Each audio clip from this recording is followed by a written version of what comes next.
বন্ধুরা, আপনাদের মধ্যে অনেকেই নিশ্চয়ই ভিডিও এডিটিং, ফটো এডিটিং বা কোনো প্রোডাক্টিভিটি কাজের জন্য পিসি বিল্ড করতে চান।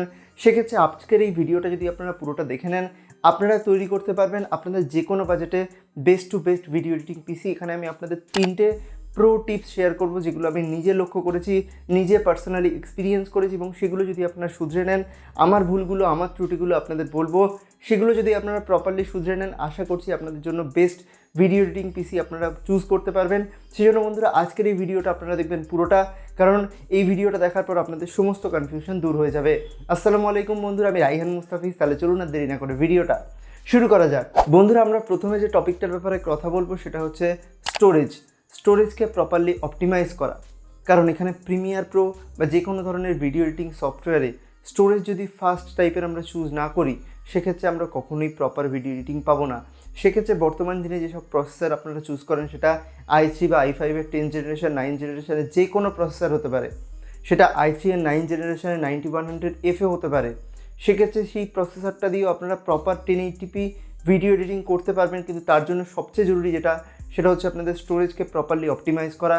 আমি নিজে যখন Ryzen 5 3600 ইউজ করি, সেক্ষেত্রে মাত্র সিপিইউ ইউজ হয় যখন আমি কোনো জায়গা থেকে নর্মাল ভিডিওটাকে এদিক ওদিক করি, মানে ভিডিওটাকে প্লেব্যাক করি, মানে প্লেব্যাকটা কতটা স্মুথ হয় সেটা লক্ষ্য করার জন্য সেই ভিডিও প্লেব্যাকটাকে আমি অনেক ফাস্ট প্লেব্যাক করি। তাছাড়াও যখন আমি ভিডিওটাকে এক্সপোর্ট করি, সেক্ষেত্রে আমি ম্যাক্স টু ম্যাক্স দেখেছি আমাদের সিপিইউ ইউজ হয় 50%। তো এখানে সবচেয়ে বেশি যেটা আমাদের বটলনেক ফ্যাক্টর হয় সেটা হচ্ছে আমাদের স্টোরেজ। কারণ এখানে আমি নিজে একটা এসএসডি ইউজ করছি, কিন্তু এসএসডিও এখানে ফুলফিল করতে পারছে না আমাদের সিপিইউকে এবং আমাদের গ্রাফিক কার্ডকে।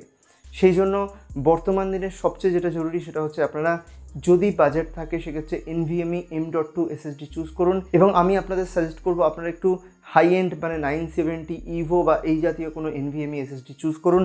আপনারা হয়তো সস্তায় একটু বেশি ডেটা পাওয়ার জন্য অন্য একটা এসএসডি চুজ করবেন NVMe। তো সেক্ষেত্রে NVMe M.2 এমন একটা এসএসডি চুজ করুন যা রিড রাইট স্পিড অনেক বেশি হবে। কারণ এগুলো হচ্ছে যখন আমরা কোনো ভিডিও এডিটিং করব, এগুলো কিন্তু অনেক বেশি ডিপেন্ড করবে। হয়তো আজকে আমার বটলনেকিং মেন ফ্যাক্টর হচ্ছে এসএসডি, আমি নিজে এসএসডি ইউজ করছি, তার ফলেও আমার পিসি বটলনেক করা শুরু করছে শুধুমাত্র এসএসডির জন্য। কারণ এসএসডি সেখানে 100% চলে যাচ্ছে। আমি শুধুমাত্র এসএসডিতে সমস্ত ফাইল রেখেছি। এখানে আমি যত রকম ভিডিও এডিটিংয়ের যে ফাইলগুলো, সেগুলো এসএসডিতে স্টোর করেছি। আমাদের উইন্ডোজ, প্রিমিয়ার প্রো সব কিছু আমার রয়েছে এসএসডিতে। তা সত্ত্বেও এসএসডি বটলনেক করছে। সেক্ষেত্রে আপনাদের এটাই টিপ দেবো, আপনারা অবশ্যই যদি বাজেট থাকে NVMe M.2 চুজ করুন, এবং তার সঙ্গে অবশ্যই চুজ করুন SATA এসএসডিও। আপনারা আপনাদের প্রিমিয়ার প্রো বা উইন্ডোজকে ইনস্টল করুন একটা NVMe M.2-তে। তাছাড়াও যদি আপনারা পারেন NVMe M.2 যদি দুটো স্লট থাকে, আরেকটা স্লটে যে NVMe M.2 লাগাবেন, সেখানে স্টোর করুন আপনারা যে ফুটেজগুলো নিয়ে এখন কাজ করছেন, সেই ফুটেজগুলোকে। যদি আরও ভালোভাবে অপটিমাইজ করতে চান, সেক্ষেত্রে 3টে এসএসডি ইউজ করুন। একটা এসএসডিতে রাখবেন আপনাদের উইন্ডোজ, প্রিমিয়ার প্রো, এবং আরেকটা এসএসডিতে রাখবেন আপনারা যে ফুটেজগুলো নিয়ে কাজ করছেন, এবং 3 নম্বর এসএসডিতে রাখবেন যেসব এক্সট্রা মিডিয়া ক্যাশগুলো আমাদের তৈরি হয়। আমরা জানি প্রিমিয়ার প্রোতে মিডিয়া ক্যাশ থাকে, সেই মিডিয়া ক্যাশগুলোকে 3 নম্বর এসএসডিতে স্টোর করুন। সেক্ষেত্রে কী হবে, আপনারা বেস্ট টু বেস্ট পারফরমেন্স পাবেন। আমি আপনাদের বলছি, আপনারা প্লিজ যারা ভিডিও এডিটিং পিসি বানাচ্ছেন, সেক্ষেত্রে প্লিজ অন্তত 2টো এসএসডি প্লিজ কিনুন। কারণ এই জিনিসটা আমার ভুল হয়েছে, আমি যত তাড়াতাড়ি সম্ভব আরেকটা এসএসডি লাগাবো। কারণ আমি আপাতত একটা হার্ড ডিস্ক লাগাবো 1 TB এর, কারণ বাকি জিনিসগুলো আমার স্টোর করার প্রয়োজন। কিন্তু তারপরেই আমি যেটা লাগাবো সেটা হচ্ছে একটা NVMe M.2। কারণ আমি সবচেয়ে বেশি যেটা আমার ভিডিও এডিটিংয়ে বটলনেক শুরু করেছে সেটা হচ্ছে আমাদের স্টোরেজ।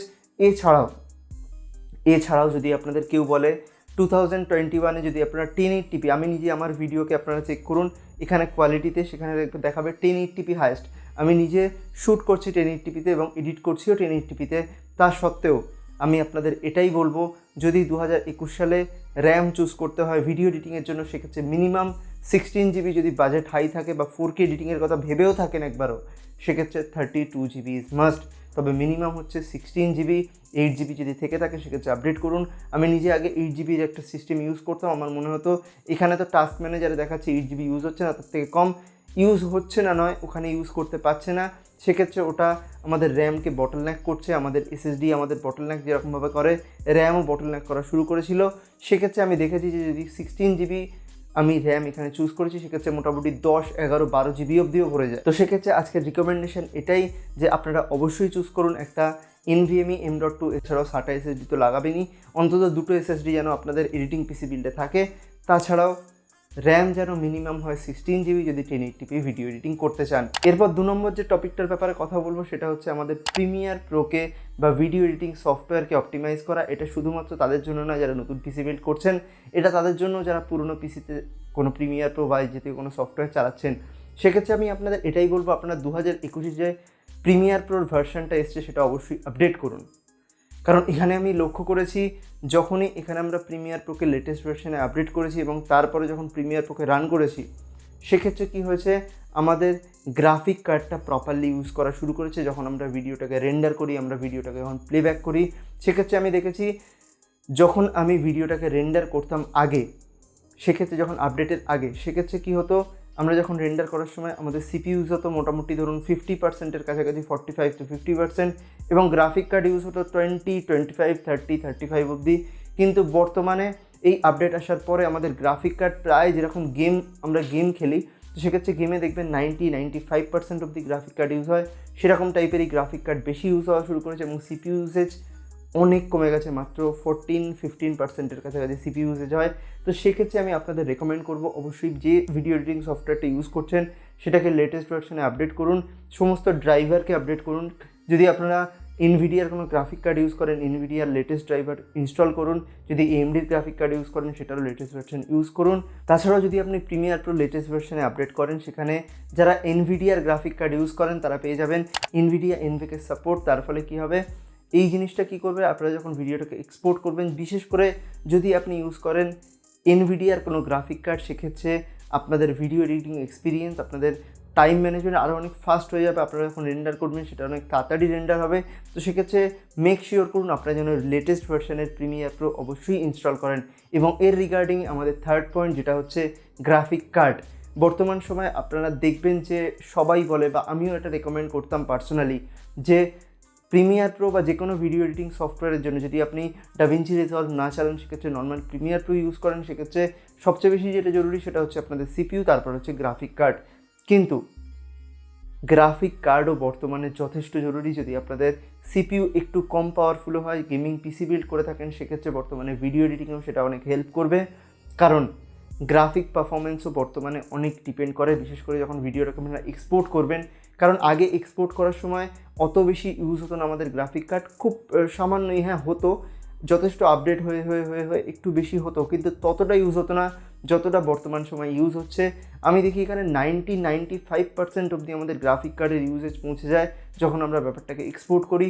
তার মানে আমি যখন এখানে আরও হাই এন্ড কোনো গ্রাফিক কার্ড ইউজ করতাম, তাহলে হয়তো আমি আরও অনেক বেটার ভিডিও এডিটিং পারফরমেন্স দেখতে পেতাম, বিশেষ করে ভিডিওটা এক্সপোর্ট করার পরে। কিন্তু এই তিনটে যে পয়েন্ট বললাম, যে গ্রাফিক কার্ডও ভালো নিতে হবে, র্যাম ভালো নিতে হবে, স্টোরেজ ভালো নিতে হবে, এর মধ্যে সবচেয়ে বেশি যেটা জরুরি সেটা হচ্ছে প্রিমিয়ার প্রোকে লেটেস্ট ভার্সনে আপডেট করতে হবে। কারণ আমি আমার পুরনো সিস্টেমেও প্রিমিয়ার প্রোকে যখনই লেটেস্ট ভার্সনে আপডেট করেছি, আমি এত হিউজ একটা ইমপ্রুভমেন্ট দেখতে পেয়েছি। কারণ ওখানে একটা AMDর একটা বেসিক গ্রাফিক কার্ড রয়েছে, ওখানে এনভিডিয়ার গ্রাফিক কার্ড নেই, AMDর একটা ল্যাপটপের বেসিক গ্রাফিক কার্ড রয়েছে, কিন্তু তার ফলেও আমি একটা হিউজ জাম্প আপ দেখতে পেয়েছি এখানে। যখন ভিডিওটাকে রেন্ডার করি বা ভিডিওটাকে যখনই আমরা প্লেব্যাক করি, তো সেক্ষেত্রে একটা হিউজ ইমপ্রুভমেন্ট আপনারা দেখতে পাবেন। আমি আপনাদের প্রমিস করছি এটা আপনারা সবার আগে করুন। সেকেন্ড যেটা ইম্পর্টেন্ট জিনিস, গ্রাফিক কার্ড যদি নাও লাগাতে পারেন, গ্রাফিক কার্ড এখন বাজারে প্রাইস হাইক রয়েছে, সেক্ষেত্রে যেটা সবচেয়ে ইম্পর্টেন্ট সেটা হচ্ছে আপনাদের স্টোরেজটাকে প্রপারলি অপটিমাইজ করুন। তারপরে যদি বাজেট অ্যালাউ করে, সেক্ষেত্রে অবশ্যই একটা গ্রাফিক কার্ড লাগান। এইগুলো যদি আপনারা প্রপারলি ফলো করেন, আশা করছি আপনারা আপনাদের জন্য best to best video editing PC build করতে পারবেন। আশা করছি আজকের এই ভিডিওটা দেখার পর আমার এক্সপিরিয়েন্স আমি শেয়ার করলাম। এই ভুল ত্রুটিগুলো যদি আপনারা না করেন, সেক্ষেত্রে আপনারা আপনাদের জন্য best to best video editing PC বানাতে পারবেন। তাছাড়াও আমি নতুন যদি কোনো কিছু লক্ষ্য করি, বা গেমিং বা ভিডিও এডিটিংয়ের কোনো আপনাদের যদি ইন্টারেস্ট থাকে, বা আপনাদের যদি টেকনোলজির ব্যাপারে ইন্টারেস্ট থাকে, সেক্ষেত্রে আপনারা দ্য আরবান্সকে অবশ্যই সাবস্ক্রাইব করুন। তাছাড়াও আপনাদের যদি কোনো কোয়ারিজ থাকে সেটা নিচে কমেন্ট করে জানান। তাছাড়াও আজকের এই ভিডিওটা ভালো লাগলে অবশ্যই তো করে দেবেন লাইক, বন্ধুদের সাথে করে দেবেন শেয়ার, কমেন্ট করে জানাবেন ভিডিওটা কেমন লেগেছে, এবং এরকম ধরনের টেক ভিডিও দেখার জন্য অবশ্যই দ্য আরবান্সকে সাবস্ক্রাইব করে পাশে বেল আইকনটা জোরে প্রেস করে দেবেন। দেখা হবে এরকম একটা ইন্টারেস্টিং টেক ভিডিও নিয়ে। ততক্ষণের জন্য গুড বাই, আলবিদা।